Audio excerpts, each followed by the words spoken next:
Hey, Laurie, thanks so much. It's an honor to have you on the show. Hey, Deepak. Good morning. Thanks for having me. Let's get into a little bit of your personality questions. If you were the governor for one day of North Carolina, what would you do? I think I would expand Medicaid. Good shot answer. If you had to change one rule in the government process, what would it be?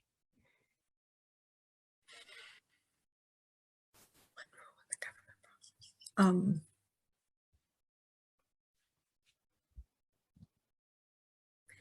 I think I'd like to streamline the court system so it's more accessible to the citizens, um, and and not as easily abused as it is today.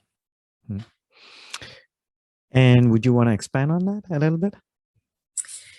Yeah, I mean, I feel like I'm a lawyer by training, and so the courthouse doesn't scare me. The process doesn't scare me, and I understand it. But I find that there are a lot of people that just don't know how to access the court system to take advantage of some of the rights and privileges that they have, and that they end up suffering from that. You know, whether it's from an employer that is taking advantage of them and discriminating against them, or if it's a landlord that isn't treating them right, or it's someone who isn't paying their landlord, you know, and the landlord's trying to get them out. I found that there are a lot of times in life where you see something happening that looks unjust, and you know that the person should be able to go to the court system and get justice, and it just doesn't feel accessible to everybody. Hmm, interesting. And do you feel the current youth, are they becoming more aware of the government relations and the processes, or how would you change that if it's not? I'm not so sure that the that youth are paying more attention. You know, my kids served as pages at the Senate. I wanted them to see the process. I wanted them to understand it. I think that is a wonderful program that we have. We also have it at the governor's office where kids can page and see how government works. And it was interesting how they started to follow issues, and they did this a number of years ago, and they still remember the members and the characters, but the issues as well. I think that's important for our youth, but I find that most of them aren't paying attention to the big issues. And I don't think that's new to just this generation. I think that's probably something we've seen for decades. But Hmm. How would you change that if you were given a chance? How would you get the youth to be more involved? I mean, I guess maybe I would call Epic Games and see if we could try to create some sort of game for them that that allows them to be senators or House members or governors. And I feel like there's somebody out there. I'm not the creative enough person to do it, but I feel like there are creative people out there who could come up with some sort of platform, such as yourself, Uh, to get kids more involved in the process. I mean, when I was a little kid, we had those commercials. They were cartoons, and the one about I'm just a bill. This is how a bill becomes a law. I can still sing that song. I'm not going to do that for you today, but um, it was a fascinating way to teach kids about civics, or conjunctions. There was also the conjunction one. But I think that you have to start making it more accessible to them and talking to them on a level that they're able to receive the messaging and get involved. That's a really cool and creative idea, actually. Yeah, you think about it. When I was a kid too, I was actually thinking about building something like that where you get to be like a president or prime minister or whatever of the country, and it would throw you real world problems, and how would you solve them? I was thinking about it. So maybe you and I should talk about this after the podcast. Okay, I'm in. What three skills you think are essential for someone to be a good lobbyist? Uh, I think I think integrity is first and foremost. I think you also have to be agile. and it doesn't hurt if you're smart, but that's a wide spectrum. So what is your favorite destination spot? I like to travel, so I just ask these questions. Oh, my favorite destination spot. Probably Costa Rica. I really enjoyed Costa Rica. I like outdoors type things. I like being active. I like nature. So that's probably been one of my favorite places so far. Oh, nice. If you weren't a lobbyist, what would you be? I would go back to just being a regular lawyer. I was a litigator for a long time. I was a JAG, and then I did litigation in the civilian world, and I think I would be doing that. Oh, cool. And if you had to educate the public about government relations, lobbying, and the role of a lobbyist, how would you educate them? I think most people mistakenly believe that lobbyists just go out for dinners or drinks or golfing. Socializing is definitely an aspect of it because you're building relationships. I mean, if you're a good lobbyist, you're a facilitator and you're an advocate. You're an advocate for your clients and you're facilitating. You're not just facilitating ideas, but you're facilitating relationships. And you're trying to connect people with common interests or sometimes not common interests, and you're trying to get them to come to a compromise. But I think that a lot of times people don't realize that it's really about relationships. And I don't mean in terms of just friendships, but it's really about understanding people and understanding how to negotiate through compromise and getting to a consensus. I know you've had a very long and esteemed career, and you probably would have a lot of success.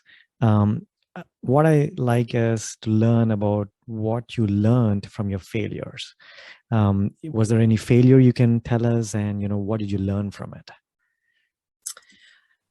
I think the primary thing I learned.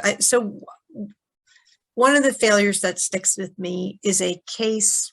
It was a court case I did in San Antonio, Texas.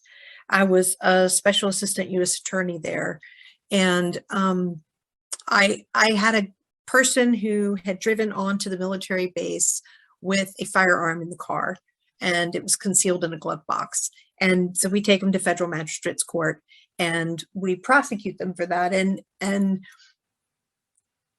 the attorney was the public defender, federal public defender, and he never came to me with a deal. And it just seemed really odd to me. Like I couldn't understand why he wasn't coming to me. I thought I had his client dead to rights.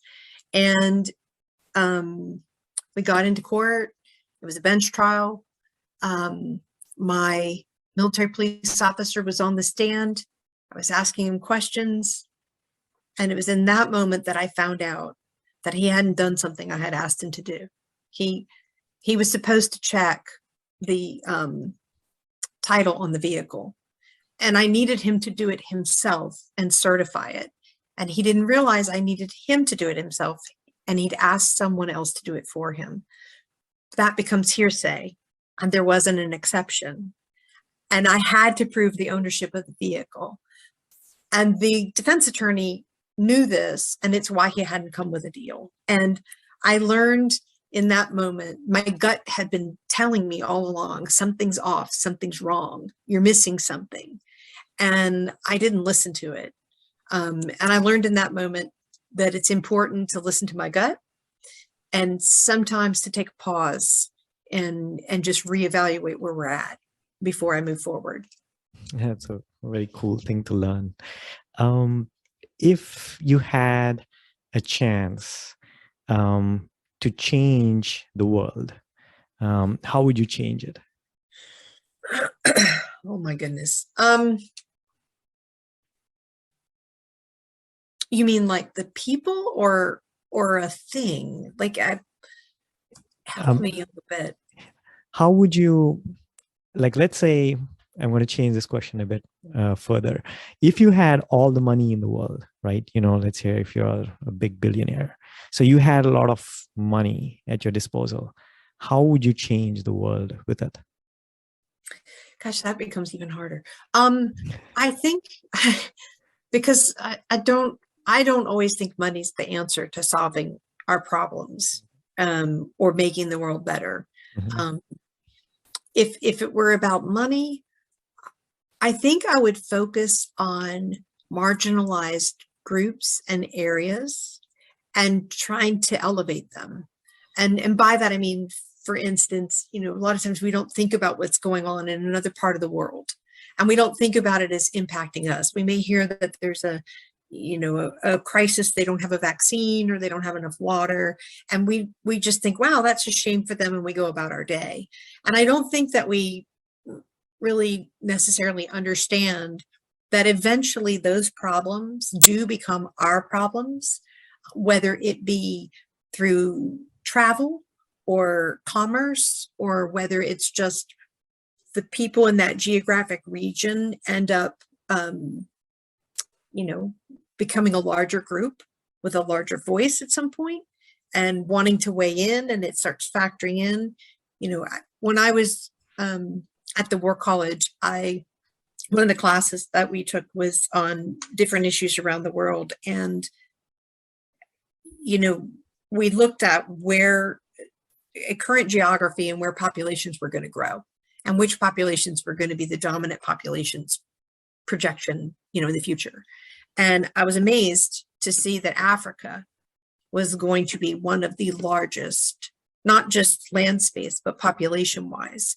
And then when you look at Africa today and you see many of the struggles that they have, and yet that population continues to expand and grow, at some point, you may feel safe sitting over here in the United States, but you're going to have to address that. It's going to bubble over, and it's going to create problems. And so I think I would want to focus on those types of groups and having them have a better quality of life, and sort of, a rising tide raises all boats kind of thing. So Oh, a little wow. Pollyannish, I get it, but That's it's my okay. money. In this, the hypothetical, it's my money to spend as I want. So that's how I'm going to spend it. That's a very good creative answer. I mean, you're using the money in the right cause. So I think I appreciate that. So that's a very cool answer. Let's jump a little bit into your childhood. Can you tell us a little bit as to, where did you grow up and how was your childhood like?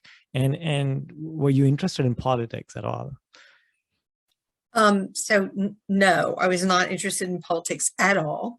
I grew up in Maryland, outside of about 20 minutes outside of DC.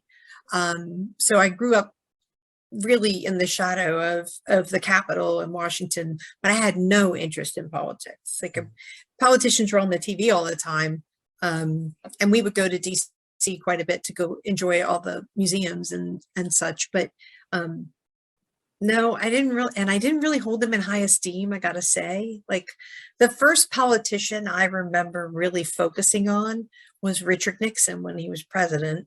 I was a kid, and my great uncle worked with the Teamsters. And so he had gone to meet with President Nixon and had a photo of him.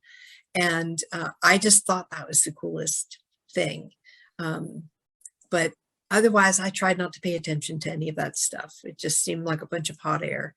So I grew up in Maryland. I have a younger brother and a younger sister, so I'm the oldest, as they continue to remind me.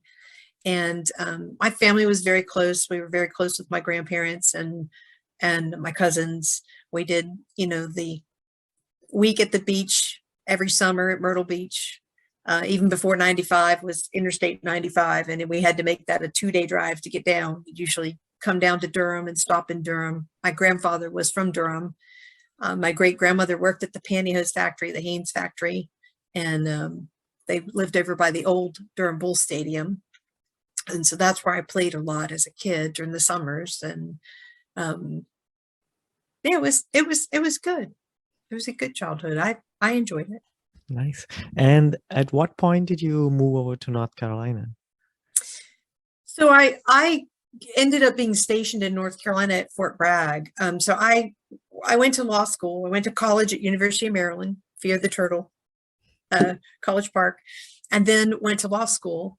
And I had always wanted to join the military, and I just didn't think it was something that you did like out of high school unless you were in trouble and a judge told you you needed to join the military, or you didn't have money to go to college. And my dad at this point owned a plumbing business, and had said he would pay for my college if I wanted to go. So I went to college. I didn't join the military. And then at the end of college, I was thinking again about the military, but I got accepted to law school, and I was like, well, I'm not passing this up. And I was in law school in my third year taking a new class. It was new at the time. Now I think it's standard course.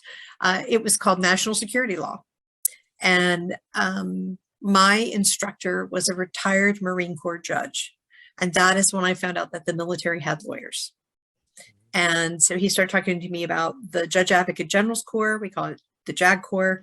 This was before the TV show, so, and I applied, and I wanted to go live overseas. I had spent a summer semester abroad studying comparative criminal law, and I wanted to go live overseas and not be one of those kids that was just finding herself backpacking through Europe. That wouldn't have been really cool in my family. So I needed like a real paying job and a reason to be there. And so I thought the military would do that for me. So ended up joining the military, and my first duty station was Fort Carson, Colorado, in Colorado Springs. And then I went to San Antonio, Texas, and then Germany. So I did get overseas, and I was coming back to the States, and I ended up at Fort Bragg. And I was already airborne, so I was super excited to be there. It's one of the places that was on my wish list. I know people are like, you wanted to go to Fayetteville? I desperately wanted to go to Fort Bragg. It is the center of the universe, as any of us will tell you. And that's how I started living in North Carolina. I had family here in Mayodan, up by Eden, up by Senator Berger's district. And I had family in Durham still. And I don't know. I've always liked North Carolina. And I thought it was a great place to raise my kids. It was close enough to home that I can get to my family by car whenever I want, and far enough away that I had my space. So I see that you had a passion to get into law. Why was that, and when did that start? I think I've always been attracted to the law, particularly criminal law. When I was in 5th grade, I had a wonderful teacher named Mrs. Giannoni, and she highlighted for my parents that if they wanted me to get me to read more, they needed to buy me Nancy Drew and Hardy Boy books. And so I think I read every single one of them, and I'm not exaggerating. Between the books my parents bought me and the bookmobile, I really wore those books out. And then I also remember finding a book about F. Lee Bailey that my dad had on his bookshelf, and I took it and read it, and I was hooked. But I didn't set out to go to law school. When I went to college, I actually started off as a psychology major. I was fascinated about the way people's brains work and why they do the things they do. And as I started getting into that, I found I really liked abnormal psychology. And then as I thought about it, I really was more interested in why people commit crime, and really how to stop them or how to punish them for it. And so that led to law school. Okay. And why this passion for being in the Army? And I mean, the reason I'm asking that is, first of all, thank you for your service there. And I see you've been doing that for 27 years. So why this passion for Army? I never, anybody who knows me, they know I have a lot of energy, and I never saw myself as having a job where I was stuck behind a desk all the time. And frankly, my family just instilled in us a real sense of service. My dad served in the Army. My grandfather was Navy. He was a torpedo man in World War II in the Pacific. My uncle also served in the Army. And my other grandfather was a police officer in Washington, D.C. So it felt natural to me. And it felt like a job that gave you purpose. And that was really important to me. I wanted to feel like I was contributing something. Yeah. And were you the only child who's interested in getting into Army, or your siblings are into it as well? My siblings saw what I did and they did not follow. Okay. No, although my sister went on to become a nurse and was a critical care nurse for a number of years, and now works and then the school system in the Department of Corrections. Okay. And then my brother went into business and sales. Okay, cool. And what was your first job after you got your law degree? So after I got my law degree and after the Army sent me to Fort Lee, Virginia for basic training, which is not the same basic training as everybody else gets. And then they send you to the Army JAG School, which is at the University of Virginia in Charlottesville. It's on the campus there, where you go and spend about 3 months learning how to be an Army lawyer. And then my first duty station was Fort Carson, Colorado. So I went from basic to airborne school at Fort Benning, Georgia. And when I completed Fort Benning's airborne school, I got in my new Jeep Cherokee that I had just bought and drove across country, or halfway across the country, to Fort Carson. And I was a legal assistance attorney. So I did wills, powers of attorney, divorce, separation agreements, child custody, name changes, stuff like that. Family law, what we would think of as family law. Okay. So in your career, I see you've been working with the Department of Justice, Department of Transportation, Department of Motor Vehicles. Were these all in the field of the law side of law practice, or at some point you switched your gears towards government relations? So all of my jobs were legal. I was an attorney in the JAG Corps. I was on active duty for 7 years. I left active duty and became a stay-at-home mom for my 2 kids. And then after 9/11, I was angry, like a lot of other folks, and I joined the Army Reserves. And then when I started working full-time, I worked at the Department of Justice, and I was the attorney assigned to do the state health plan. And so I started doing that. I did that for about 3 years. And I had done a case that involved a friend of Senator Tony Rand. And apparently Senator Rand liked the work that I did on the case. And so one of his best friends was Secretary of Transportation Lindo Tippett. And Secretary Tippett was looking for a general counsel, and they had just created the position. He tried to talk me into it for 12 months. I'm not going to lie. The poor man called me in 4 times over 12 months to talk to me. I thought it was a trick. I thought that Senator Rand was not happy with my work and that he was trying to find a way to get rid of me. And I finally realized that it was a serious offer. And I went to work for Secretary Tippett as the general counsel and had a wonderful experience there. And then was over at DMV and headed up the hearing section. And the DMV is a very hard place to work. And I hope all of your listeners think about this the next time they have to interact with the DMV. The people at the DMV, think about it. They only see a very small number of people happy, because the only people happy at the DMV are the 16-year-olds getting their driver's license. Anybody else going to the DMV is probably not happy that they're at the DMV, because you're paying a fine, or you're paying a registration fee, or you're dealing with bureaucracy, and you're taking it out on those poor people that work there. Give them a break, folks. They deserve it. And the Republicans took control of the General Assembly in 2011, and I got a phone call one day. I was actually at Fort Bragg. I had been mobilized for a second time down there, and I was driving home, and they said, we want to know if you want to come work for us. And so I ended up working for Senator Brunstetter, was part of the pro tem staff assigned to Senator Brunstetter to be the legal counsel for the Judiciary One Committee. Okay. So they were all legal. Yeah. Okay. So, and after that is when you stepped your feet into government relations?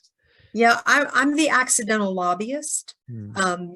Senator Brunstetter was absolutely an amazing senator and an amazing person. He's one of my dearest friends to this day. When he left the Senate, he went to work at Novant Health, and he reached out to me and asked me if I'd be interested in coming to work there for him. And I said I'd follow him anywhere. And so he had been able to create a position in the government relations shop for me to come there. And that's how I got into government relations. I was also the liaison to the legal department. So I kind of still got to see some legal stuff, but I didn't get to go to court anymore or represent them as a client. But that's why I say I'm the accidental lobbyist. I never set out on this path. I wasn't a poli-sci major. I didn't intern for, a bunch of legislators and say, wow, this is what I want to do with my life. I never worked on a campaign. I had never made a political contribution to anyone. So really just kind of stumbled into it. And would you say that if someone is listening to this and let's say they're debating whether to get a law degree to get into government relations, do you think the law degree helped you? I definitely think the law degree helps. I don't think you have to have the law degree. I think what's important if you want to be good at government relations is that you be smart, hardworking, and that you be a really good communicator. And like I said earlier, a facilitator. I think the law degree helps.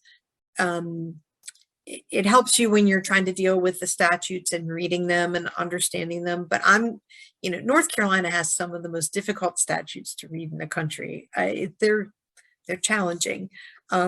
It helps me when I'm trying to recommend solutions, and because I can draft language and propose language, and others can do it as well. I just think I have an advantage being a lawyer.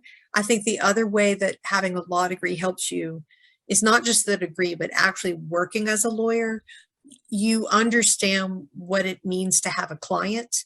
You understand the rules around client confidentiality. And I think that is really, really important in lobbying. It can be challenging at times, and you have to remember where those lanes are and be able to stick to them. And I really feel like being a lawyer helped me navigate that more easily in this role. Very cool. And now you are the Vice President of Government Relations at HCA Healthcare. Can you talk a little bit about, what HCA Healthcare is all about and what your mission here is? Yeah. So HCA Healthcare is the largest healthcare corporation in the country. We have 22 divisions, including the United Kingdom and Alaska. We have over 183 hospitals. Last I counted, we buy and sell, so I might be off by a couple, one way or the other. But and I've really been impressed. They're a for-profit company, and I get asked a lot what I think about a for-profit company in healthcare. And I've now worked for a nonprofit and a for-profit, and I can say they're all treating the same patients. They're all providing the same types of care. They're all chasing the same types of dollars and the same types of technology and the same types of talent. I think the two big differences that I see is I feel like at least the for-profit that I've worked for, we get to decisions quicker. It is much more crisp. It is much more precise.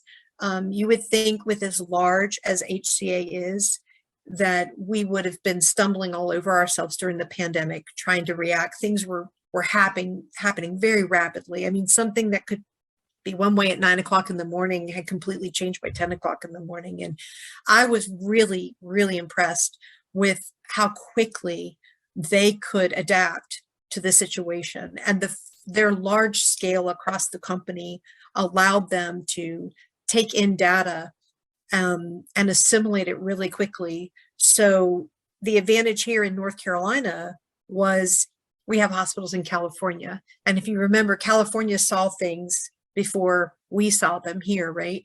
So California could be 3 weeks to a month ahead of us. So we had already seen things there, like the drive-through testing. We had already tried that in other places. So when it came to North Carolina, we knew that if you did that, you burned through your PPE really quickly and your testing materials, and the benefit wasn't worth the payout at that time because there was such a shortage of PPE and such. So when it came to North Carolina, we didn't do that here. And some people criticized us for that, but it's because we'd already tried it and we knew it didn't work as well as we would like it to. So I was really impressed with their scale and their agility, and with their commitment to communities. They want to be a good corporate citizen, and they take a lot of time and energy and money, frankly, to do that. Okay. And can you tell us maybe an example of a policy you've been working with them, maybe in this session or the previous one of the previous sessions? Well, earlier you asked me if I was governor for a day, what would I do? And I said Medicaid expansion. Now, in fairness to the governor, he can't do it by himself. He needs the legislature to also allow it. But Medicaid expansion and something called the Healthcare Stabilization and Access Program, Healthcare Access and Stabilization Program, are two of the biggest things that we've been working on.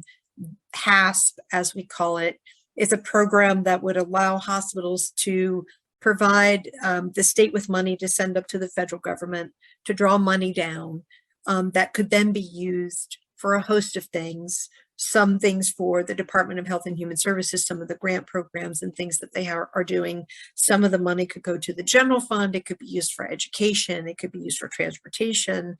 And then some of the money would come back to the hospitals and allow them to, become more financially stable. There's a lot of uncertainty and instability across the country right now in healthcare and in North Carolina. And we want to keep all of the hospitals that started, that were in operation when the pandemic started, we want to keep all of them open. And it would allow us to cover the state share of Medicaid expansion, which would allow us to then expand Medicaid. And I just want to take a second to give a plug, because I know that's not the point to this interview necessarily, but I just want folks to understand when we talk about expanding Medicaid, we're talking about people who are already out there in the workforce, who are working hard every single day to try to make ends meet.